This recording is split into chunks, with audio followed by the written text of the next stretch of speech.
아기 울음소리가 숲을 울리는 소리가 당신의 심장을 먹게 하지 못한다면 다음에 일어날 일은 분명 그럴 것입니다. 동이 틀 무렵 검은색 SUV 한 대가 한강변 진흙투성이 길에서 벗어나 멈춰 섰습니다. 희미한 안개가 낮게 깔려 비밀처럼 풍경을 감싸고 있었고 유일한 소리는 소나무 숲이 늘어선 계곡을 가로지르는 물의 느린 속삭임뿐이었습니다. 차에서 내린 남자는 날카롭게 차려입었고 신발은 진흙길에 비해 너무 깨끗했고 표정은 그가 하려는 일에 비해 너무나 침착했습니다. 강태준은 디자이너 슈트의 커프스를 조절하며 뒷문을 열고 손을 뻗었습니다. 그가 꺼낸 것은 붉은 담요가 깔린 커다란 바구니였습니다. 안에서 떨림과 함께 희미한 울음이 터져나왔고 곧이어 또 다른 울음이 뒤따랐습니다. 혼란스럽고 겁에 질린 두 개의 작은 목소리가 조화롭게 울려 퍼졌습니다. 갓 태어난 쌍둥이였습니다. 강태준의 턱이 굳어졌습니다. 그는 아이들을 내려다보지 않았습니다. 작별 인사를 속삭이지도 않았습니다. 대신 그는 곧장 강둑으로 걸어갔고 의도적인 발걸음마다 비싼 신발이 진흙 속으로 깊이 박혔습니다. 아무도 알지 못할 거야. 그는 혼잣말했습니다. 아무도 모를 거야. 그는 젊은 피아니스트 윤서영과 두 아이를 낳았습니다. 그는 자신의 정치적 이미지를 보호하기 위해 유혹하고 버렸던 여인이었습니다. 그녀는 계획된 상황에서 출산 중 사망했고 이제 마지막 남은 골칫거리였습니다. 깊은 숨을 쉬고 강철처럼 차가운 눈으로 강태준은 바구니를 강물 흐름 속으로 밀어넣었습니다. 아기들은 더 크게 울부짖었고 그들의 울음소리는 아무도 듣지 못할 경보처럼 안개를 갈랐습니다. 그는 잠시 그대로 서서 물이 아이들을 삼키는 것을 지켜보다가 차 쪽으로 돌아섰습니다. 하지만 누군가 모든 것을 보고 있었습니다. 숲 가장자리, 쓰러진 통나무 뒤에 숨어있던 은퇴한 경찰견 랑이가 낮게 몸을 웅크리고 아기들의 울음소리에 귀를 쫑긋 세우고 있었습니다. 한때 폭발물을 탐지하고 실종자를 찾도록 훈련받았던 그의 눈은 이제 천천히 떠내려가는 바구니에 구명줄처럼 고정되었습니다. 그는 주저하지 않았습니다. 랑이가 그림자에서 튀어나왔고 강태준의 차가 길을 따라 사라지자 그의 발바닥은 젖은 풀과 진흙 위를 천둥처럼 울리며 질주했습니다. 경찰견은 강물 속으로 돌진했고 수년간의 복무로 단련된 정밀함으로 다이빙했습니다. 그의 이빨이 바구니에 다른 손잡이를 물었습니다. 예상보다 무거웠고 물살은 더 강했지만 그는 놓지 않았습니다. 아기들은 흠뻑 젖고 추웠으며 울음으로 얼굴이 붉어졌고 작은 주먹은 두려움에 허우적거렸습니다. 랑이는 힘들게 노를 저으며 바구니를 반대편 강둑으로 끌어당겼고 언덕 너머에 있는 농가, 그의 집까지 닿기로 결심했습니다. 이 이야기가 이미 당신의 마음을 사로잡고 있다면 저희 채널 구독하는 것을 잊지 마세요.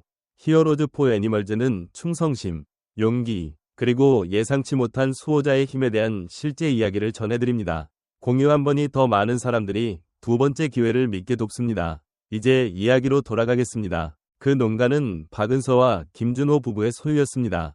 조용하고 한 번 이상 가슴 아픈 일을 겪었던 부부였습니다. 박은서는 시골 병원 폐쇄로 일자리를 잃기 전까지 간호사였습니다. 두 번이 유산 후 박은서와 김준호는 더 이상 가족이 늘어나지 않을 수도 있다는 것을 받아들였지만 그들은 그들의 모든 사랑을 동물들에게 쏟았고 특히 2년 전 복무하기에 너무 늙었다고 판단되어 구조한 랑이에게 그랬습니다. 그날 아침 박은서는 마지막 시트를 빨랫줄에 널고 있었는데 그것을 들었습니다. 다급하고 낯선 짖음 소리였습니다. 그녀는 고개를 돌려 랑이가 너구리를 쫓아내는 것을 예상했습니다.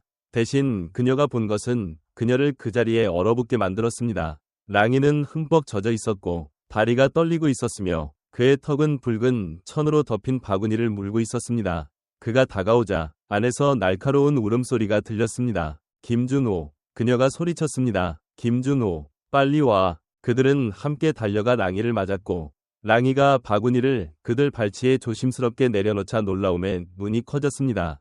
박은서가 젖은 담요를 벗겨냈을 때 그녀의 무릎이 꺾였습니다. 갓난아기들이야. 그녀가 숨을 몰아쉬었습니다. 쌍둥이였습니다. 두 개의 작은 얼굴이 그녀를 올려다보았는데 떨고 있었지만 살아있었습니다. 김준호가 박은서를 안으로 부축하는 동안 랑이는 문간을 서성이며 그의 자리를 떠나기를 거부했습니다.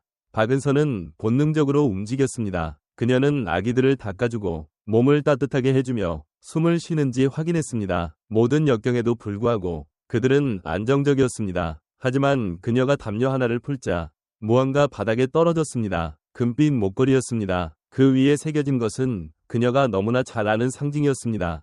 그녀의 안색이 창백해졌습니다. 이건 강태준 일가의 물건이야. 김준호의 눈이 어두워졌습니다. 강태준? 그녀는 놀란 채 고개를 끄덕였습니다. 아무에게도 말하면 안 돼. 아직은 우리가 뭘 상대하고 있는지 알 때까지는. 밖에서 랑이는 창문 아래 앉아 예리한 눈으로 듣고 지켜보았습니다.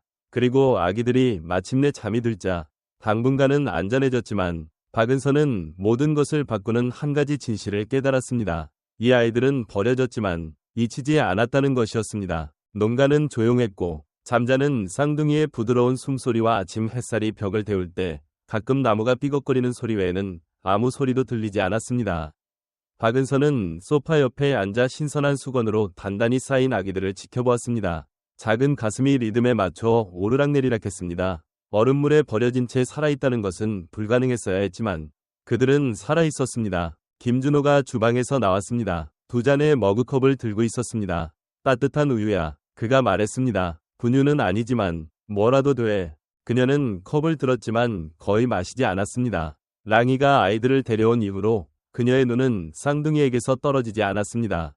금빛 목걸이는 그들 사이 테이블 위에 놓여 빛나고 있었고 무거운 의미를 담고 있었습니다. 이 문장, 그녀가 부드럽게 말했습니다. 그냥 장식이 아니야. 강태준 저택의 문장이야. 저택 직원을 치료했을 때 한 번 본 적이 있어.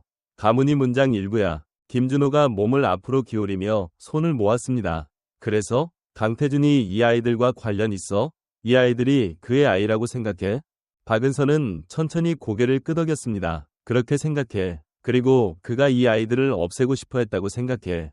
김준호가 날카롭게 숨을 내쉬며 이마를 문질렀습니다. 누군가에게 전화해야 해. 누구한테? 경찰한테? 그녀의 목소리가 갈라졌습니다. 그들은 강태준의 돈을 받고 있어.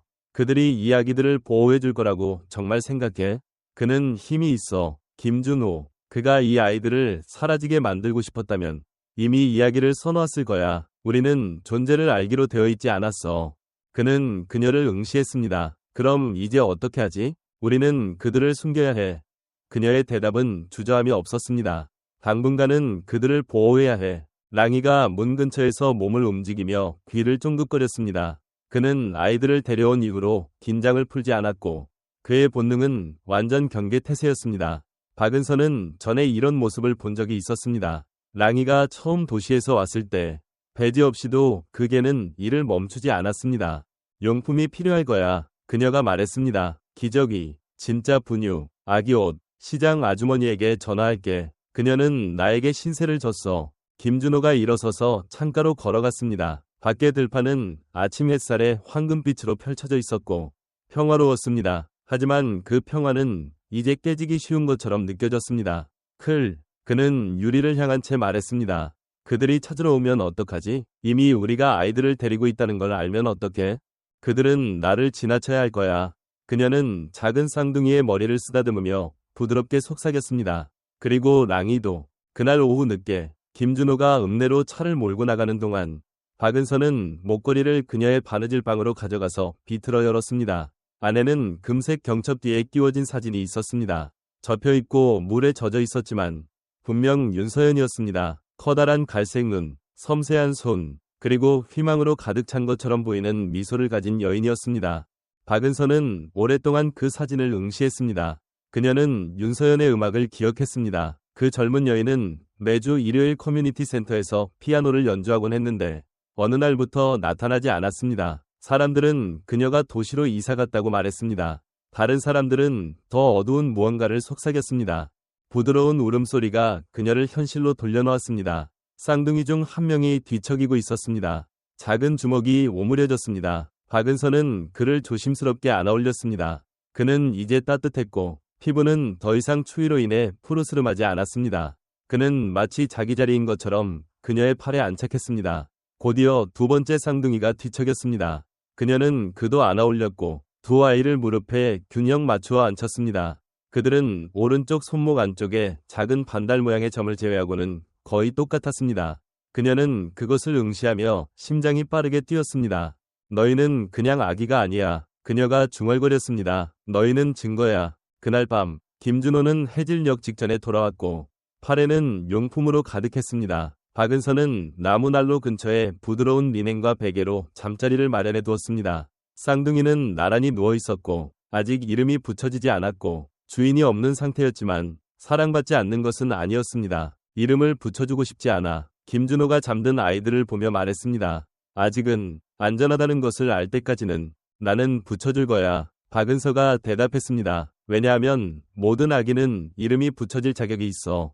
숨어 있을 때조차도 그녀는 아이들을 바라보며 속삭였습니다. 마이클, 가브리엘, 천사의 이름이야. 너희는 이제 그래. 문 두드리는 소리에 그들은 둘 다 움찔했습니다. 김준호는 얼어붙었습니다. 이번에는 더 세게 두드렸습니다. 박은서는 본능적으로 쌍둥이에게 손을 뻗어 가까이 끌어당겼습니다. 랑이는 구석에서 낮게 으르렁거렸습니다. 김준호는 문으로 다가갔습니다. 그는 박은서를 돌아보았고 그녀는 고개를 끄덕였습니다. 그는 문을 열었습니다. 검은 양복을 입은 두 남자가 현관에 서 있었습니다. 한 명은 키 크고 말랐으며 날카로운 턱선과 올백 머리를 하고 있었습니다. 다른 한 명은 덩치가 컸고 말없이 서 있었습니다. 안녕하세요. 키 큰 남자가 말했습니다. 강태준 일가에서 도난당한 물건과 관련된 조사를 진행하고 있습니다. 몇 가지 질문을 좀 해도 될까요? 박은서가 아기들을 더 꽉 안았습니다. 김준호는 억지로 미소를 지었습니다. 네. 그는 말하며 밖으로 나가 문을 뒤로 당겼습니다. 안에서 박은서는 쌍둥이에게 속삭였습니다. 조용히 이렴. 얘들아, 아직 끝나지 않았어. 농가 밖. 김준호는 팔짱을 끼고 현관에 서서 그들의 마을에 어울리지 않는 두 낯선 사람을 마주했습니다. 키 큰 남자가 커플링크를 조절하며 정중하게 미소 지었습니다. 제 이름은 박 실장입니다. 이쪽은 이 팀장입니다. 우리는 강태준 일가를 대리합니다. 귀중한 갑오 하나가 최근에 사라졌습니다. 금빛 목걸이인데 꽤 오래되었고 감상적인 의미가 있습니다. 전 직원이 가져갔다고 믿습니다. 김준호는 목소리를 침착하게 유지했습니다. 안타깝네요. 이 근처에서 그런 것을 본 적이 없습니다. 덩치가 큰 이 팀장은 약간 고개를 기울이며 김준호를 지나쳐 앞 창문을 살폈습니다. 그 직원이 농촌 지역을 지나갔을 수 있다고 생각합니다. 박 실장이 덧붙였습니다. 혹시 이상한 활동을 눈치채신 것은 없습니까? 낯선 사람이라든가? 혹시 여자라든가? 김준호는 고개를 저었습니다. 우리는 조용히 지냅니다. 이쪽으로는 거의 아무도 보지 않습니다. 잠시 침묵이 흘렀습니다. 그때 그것이 들려왔습니다. 집안에서 희미하고 억제된 아기 울음소리였습니다. 박 실장의 미소는 흐트러지지 않았지만 그의 눈빛은 날카로워졌습니다. 김준호 씨, 아이가 있습니까? 김준호는 눈도 깜빡이지 않았습니다. 아니요. 이상하군요. 박 실장이 말했습니다. 아기 우는 소리를 들은 것 같았는데 김준호는 짧게 웃음을 참았습니다. 박은서의 라디오입니다. 바느질할 때 오래된 드라마를 듣는데 항상 누가 죽거나 아이를 낳는 소리처럼 들립니다. 두 남자는 서로 눈빛을 교환했습니다. 안에서 박은서는 복도에 서서 쌍둥이를 꼭 안고 등을 벽에 기댄 채 심장이 귀에서 뛰었습니다. 랑이는 그녀 앞에 서서 몸은 긴장했고 근육은 경직되었습니다. 그의 으르렁거림은 너무 낮아서 거의 들리지 않을 정도였습니다. 다시 노크가 시작되었을 때 이번에는 더 가볍게 랑이가 날카롭게 짖었습니다. 한 번, 그리고 또 한 번. 남자들은 깜짝 놀라 현관에서 물러섰습니다. 당신의 개가 보호적이군요. 박 실장이 눈을 가늘게 뜨며 말했습니다. 은퇴한 경찰견입니다. 김준호가 말했습니다. 낯선 사람을 싫어합니다. 당신들을 위협으로 판단하기 전에 가는 게 좋을 겁니다. 박 실장은 딱딱한 미소를 지었습니다. 다시 연락드리겠습니다. 두 남자는 검은색 세단으로 재빨리 걸어가 자갈밭에서 타이어가 삐걱거리는 소리를 내며 차를 몰고 떠났습니다. 김준호는 그들이 시야에서 사라질 때까지 움직이지 않았습니다. 그때서야 그는 문을 열고 숨을 내쉬었습니다. 박은서가 뒤에서 나타났고 여전히 아기들을 안고 있었습니다. 그들이 돌아올 거야. 김준호가 말했습니다. 그날 밤 쌍둥이에게 젖을 먹이고 김준호가 낡은 상자로 직접 만든 요람에서 잠든 후 박은서는 목걸이를 테이블로 가져왔습니다. 보여줄 게 있어. 그녀는 다시 그것을 열었습니다. 이번에는 윤서연의 작은 사진 뒤에서 새로운 것을 발견했습니다. 안감 뒤에 봉인된 접힌 종이 조각이었습니다. 떨리는 손으로 그녀는 그것을 비틀어 떼어냈습니다. 김준호가 더 가까이 다가왔습니다. 안에는 이름이 있었습니다. 엘리 파웨더. 그 아래에는 이렇게 쓰여 있었습니다. 무슨 일이 생기면 그녀는 모든 것을 알고 있다. 엘리 아주머니. 김준호가 속삭였습니다. 약초 전문가. 군 경계 근처에 살아요. 박은서가 고개를 끄덕였습니다. 윤서연이 그녀를 믿었을 거예요. 김준호가 얼굴을 찌푸렸습니다. 엘리 아주머니는 거의 80세야. 거의 집을 떠나지 않아. 바로 그거야. 박은서가 대답했습니다. 그녀가 안전하다는 뜻이야. 그리고 그녀는 진실을 알고 있어. 그들은 잠시 침묵 속에 앉아 있었습니다. 돌아올 수 없는 선을 넘었다는 것을 깨달았을 때 찾아오는 그런 종류의 침묵이었습니다. 우리는 그녀를 만나러 가야 해. 박은서가 말했습니다. 오늘 밤, 안전하지 않아. 기다리는 것도 안전하지 않아. 김준호는 나란히 잠든 아기들을 바라보았고 달빛이 그들의 뺨에 닿았습니다. 그는 고개를 끄덕였습니다. 트럭을 가져올게. 안 돼. 박은서가 재빨리 말했습니다. 너무 시끄럽고 눈에 띄어. 수레를 가져갈 거야. 그녀는 랑이를 바라보며 덧붙였습니다. 랑이는 마당에 서서 별빛 아래 경계하고 있었습니다. 그리고 그를 데려올 거야. 몇 분 후 그들은 쌍둥이를 단단히 싸서 짚을 깔아둔 수레에 눕혔습니다. 랑이는 그들 옆을 걸었고 조용하고 모든 발걸음이 정확했습니다. 엘리 아주머니의 집으로 가는 길은 길고 어두웠지만 박은서는 두려움을 느끼지 않았습니다. 랑이가 옆에 있고 코트 안에 목걸이가 있었기에 그녀는 쌍둥이를 내려다보았습니다. 조금만 참아. 아가들, 거의 다 왔어. 엘리 아주머니의 오두막으로 가는 길은 오래된 소나무들 사이로 굽이져 있었고 그들의 실루엣은 밤바람에 조용한 감시자처럼 흔들렸습니다. 나무 수레의 바퀴가 삐걱거렸고 그들의 부츠 아래 자갈 밟는 리듬감 있는 소리가 랑이의 부드러운 숨소리와 쌍둥이의 가끔 들리는 울음소리 외에 유일한 소리였습니다. 멀리 희미한 등불이 깜빡였습니다. 아직 깨어 계시네. 김준호가 속삭였습니다. 항상 그래. 박은서가 대답했습니다. 사람들은 자정까지 차를 끓이고 바람과 이야기한다고 해. 오래된 집이 시야에 들어왔습니다. 나무로 된 비뚤어졌지만 튼튼한 집이었습니다. 굴뚝에서 연기가 피어올랐고 촛불의 따뜻한 빛이 덧문의 틈새를 통해 흘러나왔습니다. 그들이 노크하기도 전에 문이 열렸습니다. 엘리 아주머니가 문간에 서 있었습니다. 작고 마른 체구에 마른 라벤더색의 쇼를 두르고 있었습니다. 은색 머리는 느슨하게 올림머리 되어 있었고 부싯돌처럼 예리한 눈이 그들을 훑었습니다. 언제 올까 싶었다. 그녀는 간단히 말하며 옆으로 비켜섰습니다. 박은서와 김준호는 놀란 표정을 교환했지만 그녀를 따라 안으로 들어갔습니다. 랑이는 소리 없이 뒤를 따라 들어왔고 고개는 낮았지만 경계하고 있었습니다. 오두막은 따뜻했고 말린 허브가 걸려있고 냄비와 먼지 쌓인 책들이 가득한 선반으로 어수선했습니다. 공기는 박하향과 더 오래된 무언가, 마치 시간 자체 같은 냄새를 풍겼습니다. 엘리 아주머니가 화로 쪽으로 손짓했습니다. 앉아. 아기들은 따뜻함이 필요해. 김준호는 쌍둥이를 단단히 싸서 양모가 깔린 여근 바구니 위에 조심스럽게 내려놓았습니다. 랑이는 즉시 그들 옆에 누워 몸을 보호하듯 웅크렸습니다. 박은서가 앞으로 앉으며 금빛 목걸이를 손바닥에 들고 있었습니다. 윤서연을 아셨어요? 엘리 아주머니가 고개를 끄덕였고 눈빛이 부드러워졌습니다. 윤서연은 나에게 손녀 같았어. 매주 일요일 교회 끝나고 여기에 와서 거실 피아노를 연주했지. 그녀에게서 음악이 비처럼 쏟아져 나왔어. 박은서의 목이 메었습니다. 바구니에서 이걸 찾았어요. 강에서. 그가, 강태준이 아이들을 버려 죽게 하려 했어요. 늙은 여인의 손이 약간 떨렸습니다. 그녀는 목걸이를 받았습니다. 언제나 이날이 올까 두려워했어. 윤서연은 잘못된 남자를 믿었지. 그는 그녀를 매혹시키고 그리고 파멸시켰어. 김준호의 목소리가 낮고 무거웠습니다. 왜 달아나지 않았나요? 애썼지. 엘리 아주머니가 말했습니다. 하지만 임신했다는 것을 알았을 때쯤 그는 이미 그녀를 협박했어. 그녀를 망쳐놓겠다고 했지. 아무도 그녀를 믿지 않을 거라고 말했어. 그녀는 비밀리에 여겨왔지. 출산 후에 떠날 계획이었어. 출산 중 죽었나요? 박은서가 부드럽게 물었습니다. 엘리 아주머니가 고개를 끄덕였습니다. 합병증이었어. 병원에 있었어야 했는데 강태준이 그녀를 자신의 지배 아래 있는 사설시설로 옮겼지. 도움 요청 허가를 기다리다 과다출혈로 죽었어요. 침묵이 방을 가득 채웠습니다. 짙고 쓰디쓴 침묵이었습니다. 아기가 뒤척였습니다. 한 명이 작은 울음소리를 냈습니다. 랑이가 코를 부드럽게 핥아주며 아이를 다시 잠들게 했습니다.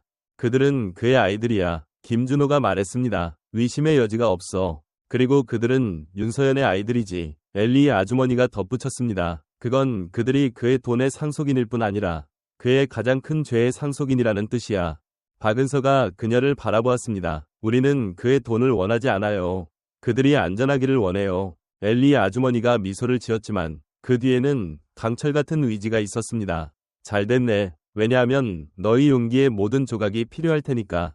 그녀는 일어나 화로 근처에 있는 낡은 나무 괴짝으로 걸어갔습니다. 안에서 그녀는 낡은 봉투와 편지 묶음을 꺼냈습니다. 윤서연이 만일의 경우를 대비해 이걸 나에게 맡겼어.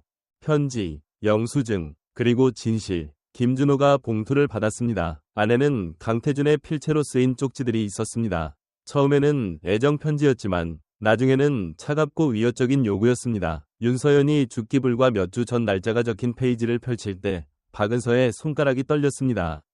조용히 사라지거나 다신 내 음악을 아무도 듣지 못하게 만들겠다. 엘리 아주머니는 박은서에게 몸을 돌렸습니다. 이제 왜 경찰에 갈 수 없는지 알겠지. 강태준이 너무 많이 통제하고 있어. 하지만 그의 누나인 강지원은 달라. 그녀는 항상 그를 위심했지. 그녀에게 접근할 수 있다면. 박은서가 더 곧게 앉았습니다. 어떻게 해요? 내일 아침 재래시장에 있을 거야. 엘리 아주머니가 이가 빠진 도자기 컵에 차를 따르며 말했습니다. 변장하고 보고 듣고 있을 거예요. 김준호가 얼굴을 찌푸렸습니다. 그래서 그냥 걸어가서 우리가 당신 오빠의 아기들을 데리고 있습니다라고 말할 건가요? 엘리 아주머니가 살짝 웃었습니다. 그건 나에게 맡겨. 하지만 주의를 돌릴 것이 필요할 거야. 그녀의 시선이 랑이에게 떨어졌습니다. 그는 이미 한번 구했지. 내일 그는 다시 할 거야. 밖에서는 바람이 부드럽게 울부짖으며 소나무 사이를 스쳐 지나갔습니다. 경고처럼. 하지만 작은 오두막 안에서는 불이 밝게 타올랐고 강에서 구조된 이후 처음으로 박은서는 희망 같은 것을 느꼈습니다. 계곡 위로 안개가 여전히 짙게 깔려 있을 때 박은서는 쌍둥이를 평범한 천으로 싸고 색이 바랜 스카프 아래 머리를 묶었습니다. 그들은 읍내를 향하는 소박한 농가 가족처럼 보였습니다. 그 이상도 그 이하도 아니었습니다. 엘리 아주머니는 작은 수레에 말린 허브, 직접 만든 약재, 그리고 라벤더 연고병을 실었습니다. 그것은 그녀의 평소 시장 진열대였고 지역 주민들에게는 익숙한 모습이었지만 오늘은 모든 움직임에 목적이 있었습니다. 랑이가 그들 옆을 힘차게 걸었고 밧줄이 박은서의 손목에 느슨하게 묶여 있었습니다. 그는 침착해 보였지만 그의 날카로운 눈은 모든 골목과 수평선의 모든 사람을 살피고 있었습니다. 기억해. 그들이 다리를 건너 읍내로 들어설 때 엘리 아주머니가 속삭였습니다. 그녀는 파란색 드레스와 옷깃에 나비 브로치를 하고 있을 거야. 그녀는 알아봐 주길 바라지만 눈에 띄고 싶지는 않을 때 항상 그걸 착용해. 군 재래시장은 이미 활기로 가득했습니다. 갓 구운 빵, 구운 옥수수, 이른 아침 커피 냄새가 공기를 채웠습니다. 아이들이 가판대 사이를 뛰어다녔고 노인들이 달걀 값을 흥정했습니다. 박은서는 시선을 아래로 두었습니다. 아기들은 그녀 옆에 천으로 덮인 바구니 안에 놓여 있었습니다. 놀랍게도 그들은 침착했고 심지어 조용하기까지 했습니다. 마치 상황의 심각성을 아는 것처럼. 엘리 아주머니는 중앙 분수대 근처에 테이블을 차렸습니다. 그녀는 서두르지 않았습니다. 그녀의 손은 흔들림 없이 움직이며 라벨을 정리하고 코르크 막의 병을 열었습니다. 그녀는 통제하고 있었습니다. 박은서는 진열대 뒤에 서서 허브 재고를 파악하는 척하며 지나가는 사람들을 살폈습니다. 랑이는 그녀 발치에 앉아 움직이지 않고 군중을 지켜보았습니다. 11시가 조금 지났을 때 박은서는 그녀를 보았습니다. 사과 가판대 옆을 천천히 지나가는 수수한 푸른색 드레스를 입은 우아한 여인이었습니다. 밀짚 모자가 얼굴을 가렸지만 박은서는 옷깃에 있는 나비핀의 반짝임을 보았습니다. 그녀는 경호원 없이 혼자 걸었고 보는 것처럼 보이지 않으면서도 찾으려 하는 눈빛이었습니다. 엘리 아주머니의 손이 움직였습니다. 작은 라벤더 묶음이 테이블에서 미끄러져 여인의 길에 정확히 떨어졌습니다. 그녀는 멈춰서서 그것을 집어들고 되돌려 주었습니다. 고맙습니다. 그녀는 목소리가 낮지만 흔들림 없이 말했습니다. 엘리 아주머니가 미소 지었습니다. 라벤더는 윤서연이 가장 좋아하는 꽃이었어요. 추운 날 햇살을 떠올리게 한다고 말했죠. 여인, 강지원, 이움찔했습니다.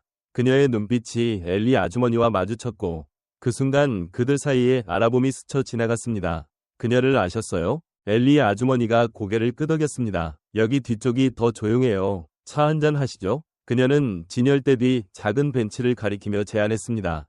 강태준의 누나인 강지원은 등을 곧게 펴고 손을 모은 채 앉았습니다. 그들이 이야기하는 동안 박은서는 계속 군중을 지켜보았습니다. 그리고 그때 그녀는 그들을 보았습니다. 검은 양복을 입은 두 남자. 농가를 방문했던 바로 그 남자들이었습니다. 그들은 구경하는 것이 아니라 얼굴을 찾아다니고 있었습니다. 그리고 그들은 그녀에게 다가오고 있었습니다. 랑이, 박은서가 속삭였습니다. 개의 귀가 쫑긋 섰습니다. 그리고 모든 것이 동시다발적으로 일어났습니다. 랑이가 뛰어올랐습니다. 그는 근처에 빈 상자들이 쌓인 가판대로 돌진하며 시끄러운 소리를 내며 그것들을 넘어뜨렸습니다.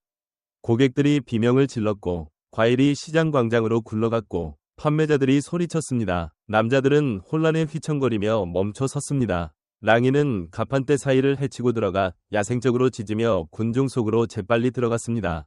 박은서는 그 순간을 이용하여 엘리 아주머니와 강지원 옆에 쪼그리고 앉았습니다. 늙은 여인은 접힌 종이 조각을 여인의 손바닥에 밀어넣었습니다. 내일 해질녘 이 주소로 혼자 오세요. 강지원은 한번 고개를 끄덕였습니다. 그녀의 눈빛이 갑자기 유리처럼 변했습니다. 그녀는 박은서를 지나쳐가면서 잠시 멈춰서 바구니에 시선이 떨어졌습니다. 정말 예쁜 아기들이네요. 그녀는 부드럽게 말하며 바구니 가장자리를 만졌습니다. 잘 돌봐주세요.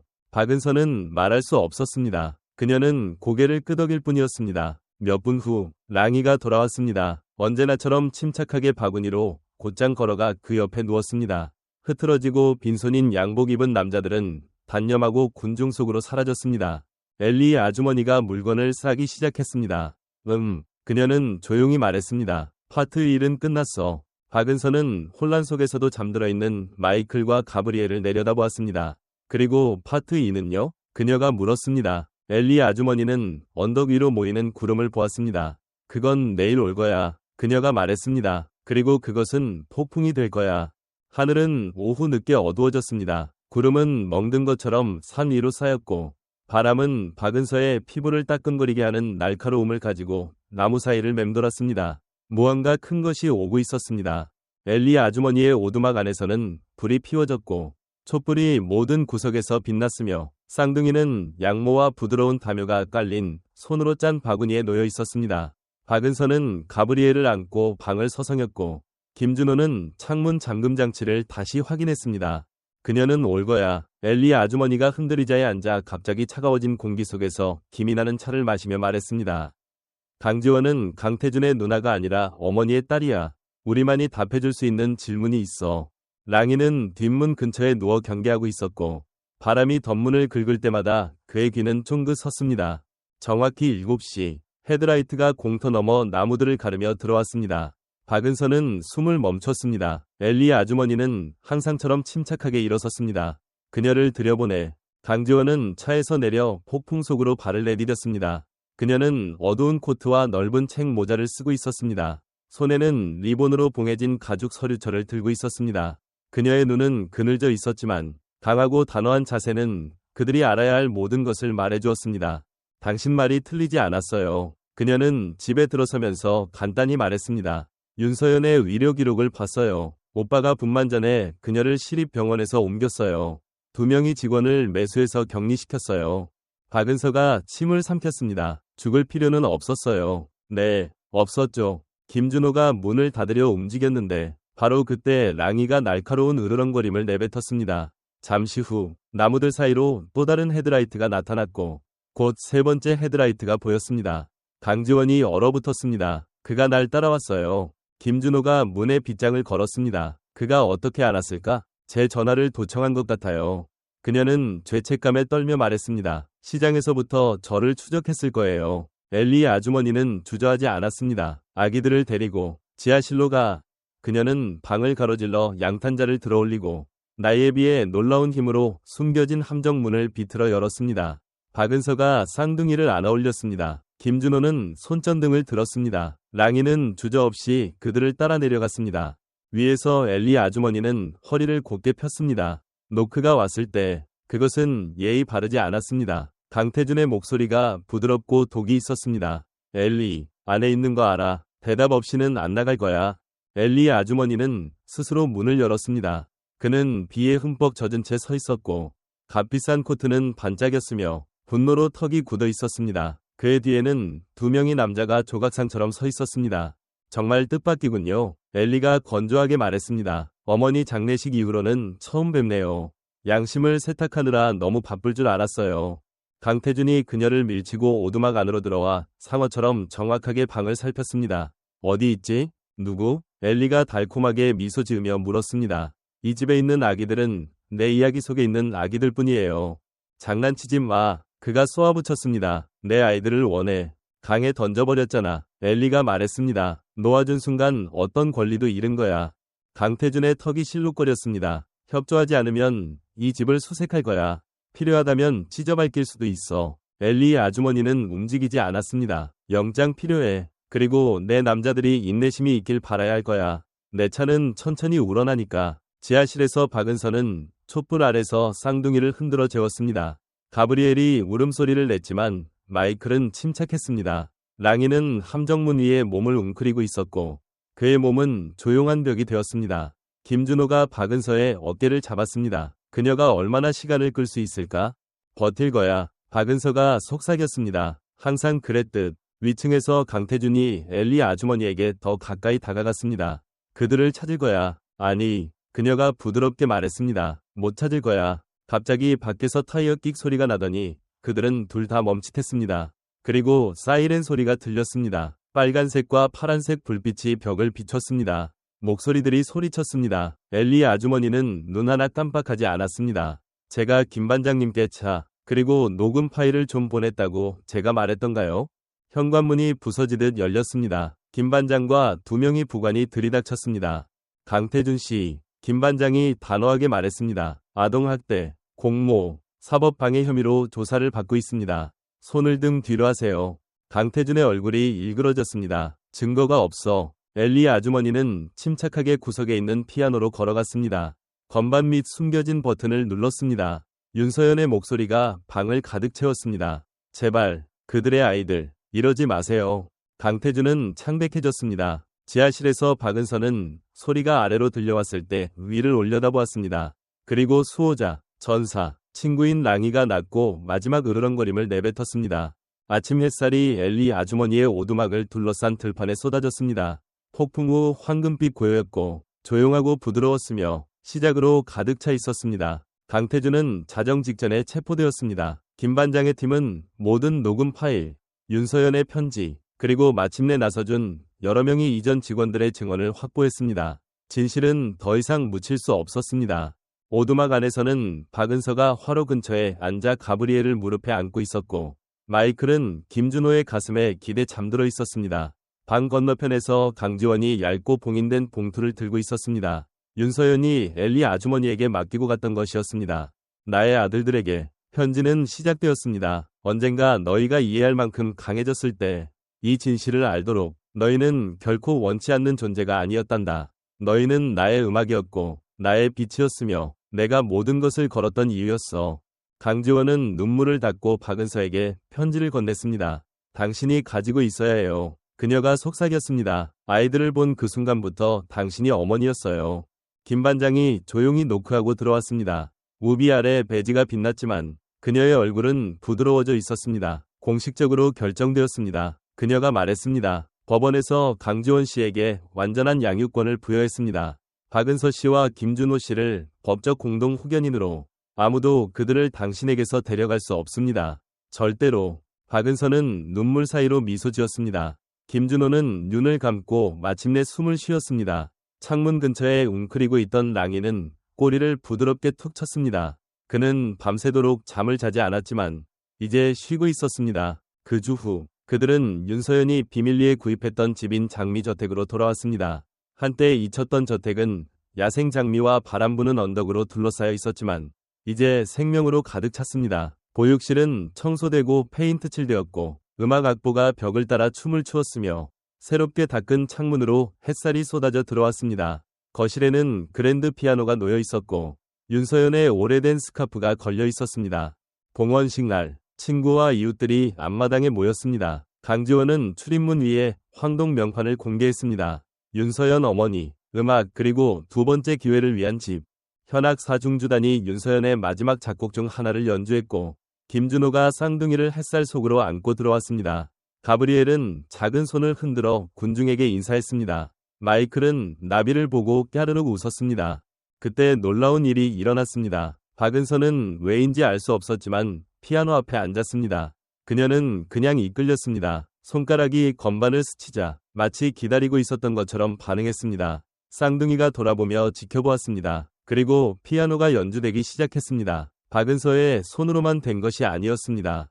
그것은 윤서연의 멜로디였습니다. 아직 악보에 쓰이지 않은 새롭고 부드럽고 즐겁고 빛으로 가득 찬 멜로디였습니다. 공기가 고요해졌습니다. 마당에서 놀던 아이들조차 멈췄습니다. 가브리엘과 마이클이 음악 쪽으로 기어갔고 나란히 앉아 손을 건반에 올렸습니다. 그들은 부드럽게 자연스럽게 연주했습니다. 마치 음표들이 그들 안에 살고 있었던 것처럼.